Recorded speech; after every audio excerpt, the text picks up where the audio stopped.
Hey guys, in this extensive guide, we're going to talk about how the short sale process works for the seller step by step. We're going to go over how a short sale works for sellers in general, each step of the short sale process, how long a short sale actually takes, and the factors that come to play that affect the length of the short sale. First, let me introduce myself. My name's Bob Vieira, owner of Universal Short Sales, America's fastest growing short sale processing company. We literally help sellers every day process and short sell their homes, so I'm excited to share this step-by-step guide with you guys. And this video is of course powered by HouseCashin, a leading platform connecting distressed homeowners with real estate investors that can help them in their situation. Let's dive right in. If you wanna sell your house very fast for cash, then HouseCashin gets the cash flowing. Today we're going to discuss briefly the responsibilities of a seller during a short sale. How exactly does a short sale work for the seller? So let's dive right in. There's two factors a seller is going to have to deal with during the short sale process. The first factor is submitting their financial documentation to the lender. How it's going to work, guys, the lender is going to assign a bank negotiator or a bank representative to the file. That representative is going to reach out either mail, email, equator, phone, however that lender does it, and they're going to reach out to the seller or the processor if you have one, and they're going to want things such as tax returns, bank statements. Let's say you're receiving Social Security, you're going to have to send your Social Security award letter. Everything financially related, you're going to have to submit to the bank in a timely fashion. The second factor is getting the property listed and sold with a licensed real estate agent. It's very important because from the bank's perspective, they're already taking a loss on the property. So they want to make sure the property is marketed on the local MLS where the property is, and they're getting as much money as possible to recoup their investment. Just to recap that real quick, guys, you're going to have to send financial documentation into the bank, and that can vary depending on the loan that's defaulting. Second factor is you're going to be responsible for listing and selling the property. All right, everybody, here's a quick overview of the short sale process for the seller, step by step. First thing you want to do, reach out to your short sale processing company and interview them. Ask them what their fees are, how they operate, how their communication systems are, any other important questions you could think of. And at the same time, a good processing company is going to interview you right back. They're going to qualify your situation and make sure that you're not wasting your time and that you're going to be eligible for a short sale. Next step after that, the processing company is going to have you sign a third-party authorization. All the authorization is, it just legally allows them to speak on your behalf and obtain information from your lender about the file. Once they have that authorization, they're going to submit that to the lender, and after about 3 to 5, sometimes 5 to 7 business days, the lender is going to process the authorization, and then that will officially initiate the file, initiate the short sale for you. Next step is the processing company is going to qualify your file with the lender. So they're going to make sure that you're eligible for a short sale and that the file is qualified for a short sale.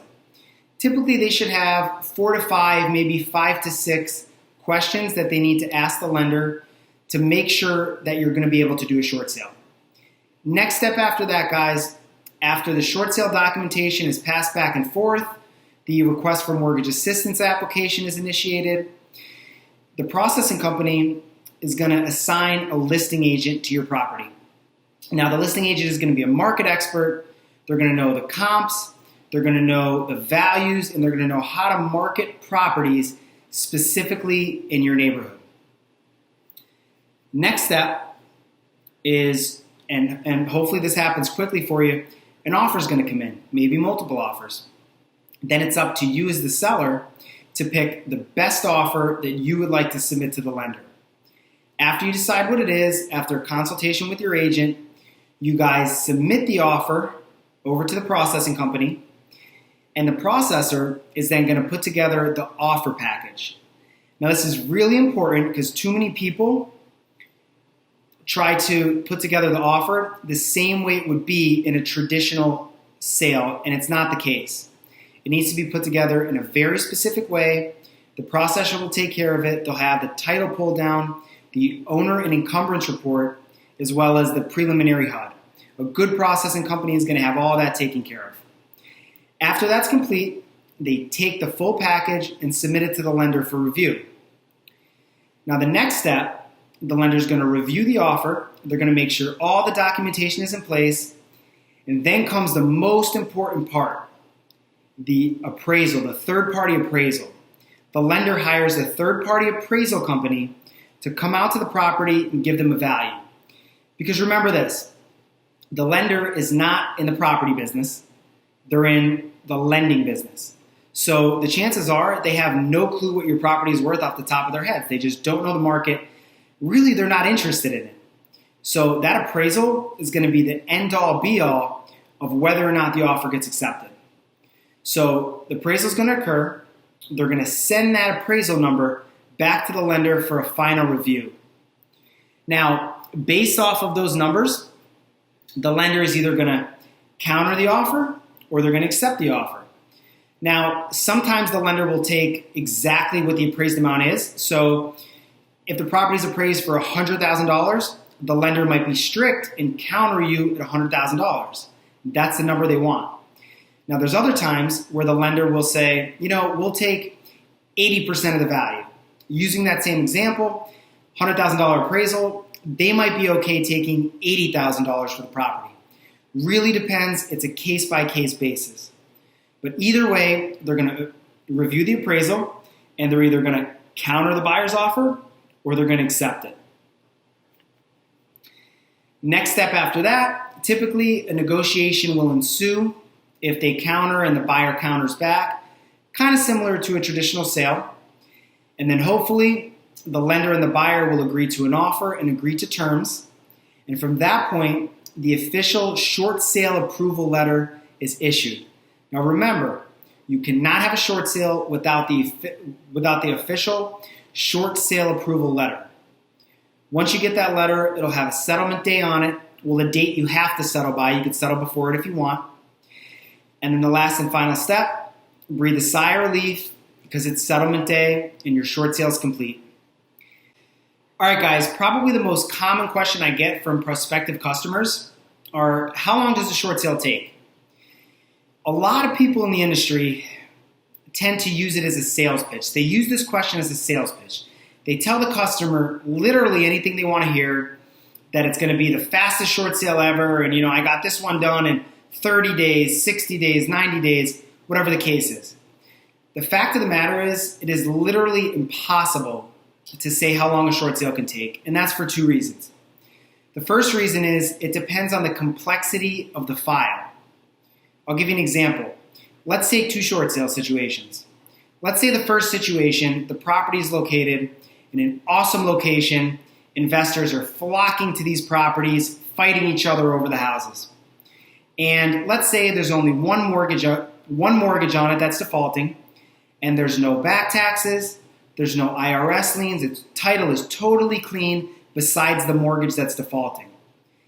In this situation, the short sale is going to be able to get processed relatively quickly because it's not complex. The file isn't complex, and the property is going to be able to sell fast on the market because it's in a hot area. So a short sale like that's going to fly off the shelf, and if it's processed correctly, it's going to go fast. Let's look at example number 2. Let's say the second short sale has 2 liens against it, 2 mortgages, a primary and a secondary. Let's say there's a large inheritance tax against it, and let's throw property taxes in there. This is a more complex file because there's more liens against the property, and now because there's 2 mortgages, both of those lenders are going to negotiate with each other on what the secondary lender is going to settle at. That could add weeks, sometimes months to the process. Also, let's look at this same property. Let's say it's really complex with all the stuff I just mentioned, and on top of that, it's in an area that's undesirable for investors and for buyers. So guys, once the short sale is ready to get sold and all the processing is done, the property might sit on the market if the real estate agent can't get it sold. The point I'm trying to make is it's really impossible to give an exact time frame on how quick a short sale can get sold. What I'll leave you with is worst case scenario, a nightmare scenario where it's not being processed correctly. It could take 9 to 12 months, believe it or not, sometimes even longer. Best case scenario, it could take under 3 months. So a good average to go by, again, can't guarantee anything, but a good average to go by is probably 3 to 5 month time frame. All right, guys, let's take a quick look at the short sale timeline for the seller when they submit the short sale. So the third-party authorization, which is what we start with, typically that'll take anywhere between 24 hours to maybe 5 business days to get processed and authorized on the account. Completing the actual short sale package, the request for mortgage assistance, the hardship, etc. Really, it's going to depend on how cooperative the seller is, but if everything's done in a timely manner, you should be able to have that completed between 1 business day and maybe 7. Lender processing the short sale package, actually looking everything over, making sure it's correct. Now, this is a tricky one. The lender rep will tell you it'll take up to 30 business days because by law, that's what the bank is given. They're allowed to review that package up to 30 days and the offer as well. Now, a good short sale processing company, there's no way they're going to let that happen. A good processing company is going to have the right follow-up systems in place and they're going to get it done between 5 business days and maybe 10. That's a good range. Listing the property for sale as an as-is listing. Again, it depends on the cooperation from the seller, but it should be able to get done between 1 business day and maybe 3. The realtor should have everything on the market. Preparing the buyer's offer package. Now, it comes to the processor. That takes literally a day.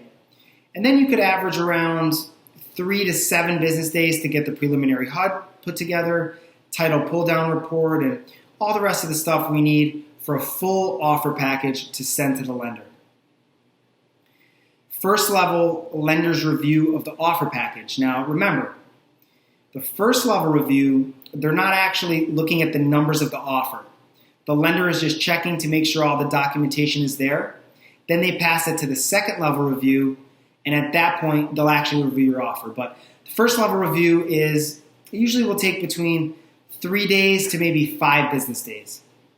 Second level lender review is, again, when they actually have the package and it's getting underwritten, the offer. That'll take a little bit longer, maybe between 3 days and 10 business days. Another reminder, it can take up to 30 business days. That's what they're going to tell you. Again, a good short sale processing company with the proper communication systems and follow-up systems in place, not going to let that happen. Short sale approval letter is generated and submitted to the seller. Typically, that'll take between 3 business days and 5 business days with the proper follow-up techniques in place. And then last but not least, the settlement. That'll take anywhere between 30 to 45 days. Worst case scenario, 60, but not usually. A good average, you'll be settled in 30 to 45 days. Typically 45 if it's a financed offer. Cash offers, which a lot of short sales are, you should be good to go in 30 days. Okay, so what are some of the factors that are going to impact how long the short sale is going to take and how complex it is? The first factor we're going to look at is what type of loan is actually defaulting. That matters a lot because the type of loan is going to impact how much financial documentation the lender needs and really how long the short sale is going to get stretched out. For example, an FHA loan. FHA loans are very strict, and the lender is going to put the borrower through what's called a financial waterfall. So they're going to make them go through a mortgage modification, the whole application, and then put them through the financial waterfall, which essentially they're going to have to submit a couple years tax returns, a full hardship letter, with supporting documentation to that hardship letter, bank statements. If they're self-employed, they're going to have to submit a P&L, so on and so forth. The list goes on. So it's really complex when it comes to submitting financial documentation. Whereas a conventional loan, not so much. A conventional loan doesn't put the borrower through a financial waterfall. And although you're going to have to fill out a request for mortgage assistance, it's still a lot less complex because you're not going to have to put all the supporting documentation into the package. Whereas a Fannie Mae loan, totally different ballgame. A Fannie Mae loan is a government-backed loan, so they have their own set of rules and guidelines. I think you get the picture. Another impact, guys, is an unreliable buyer. What do I mean by that? There's two sources of an unreliable buyer. The first is someone who's going to lowball. If the buyer sends in a really low offer, because investors a lot of times think just because it's a short sale, they can get a really, really low deal without supporting the offer. If that happens, the investor's just spinning their wheels, and honestly, they're just wasting everyone's time. A lot of time will go by. The whole offer will go through the process just for the bank to come back and probably decline the offer, maybe counter it. The second type of unreliable buyer is if the buyer's unprepared.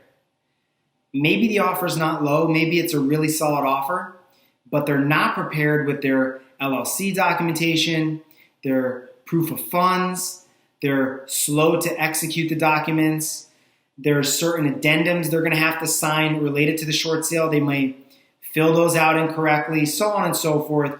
Stuff like that could really put a damper on how quick the short sale is moving along and the momentum. Let's take a look at some other factors. There's lack of a professional short sale processing company. If, we see all the time real estate agents try to process the short sale themselves, and really, guys, they don't have, and not just real estate agents either, it's pretty much anyone trying to process it. Unless you're a short sale specialist, the chances are you don't have the proper follow-up systems in place and the lines of communication in order to process it at maximum capacity. So that's a problem, and honestly, a lot of times, short sales can get out of control. I mean, the offer can get submitted, and literally you won't hear back from the lender for months. I mean, it's crazy. It can get really, really ugly. Another factor is a non-cooperative seller. Simply put, the only way to get a short sale done is to have the seller of the property fully cooperative. They're going to have to sign paperwork, submit financial documentation, sign the offer, cooperate with the showings. I mean, really, it's going to highly depend on the cooperation of that seller and how willing they are to get the short sale done. Incorrectly completed documentation. We see all too often documentation gets submitted only to get reviewed for X amount of business days and then rejected and sent back. And when that happens, guys, it has to be redone, all the documentation, re-signed, re-filled out, whatever the case is, resubmitted to the lender, and they start all over. The lender's not going to pick up where they left off. They're going to start the whole review process over again. And if this goes back and forth a couple times, it could really waste a lot of time. Multiple lenders. Multiple lenders could be another factor that delays the process. I touched on this a bit in some other videos as well as earlier on in this video. If there's multiple liens against a property, here's what happens on a really quick overview. So you have the primary lender. Primary lender, let's say hypothetically, they accept the short sale. Well, it's not over, because if there's a secondary lender, that primary lender is going to make a settlement offer to the secondary lender. Let's say you owe the secondary lender $20,000 for the mortgage balance, and the primary lender is only willing to offer them $5,000.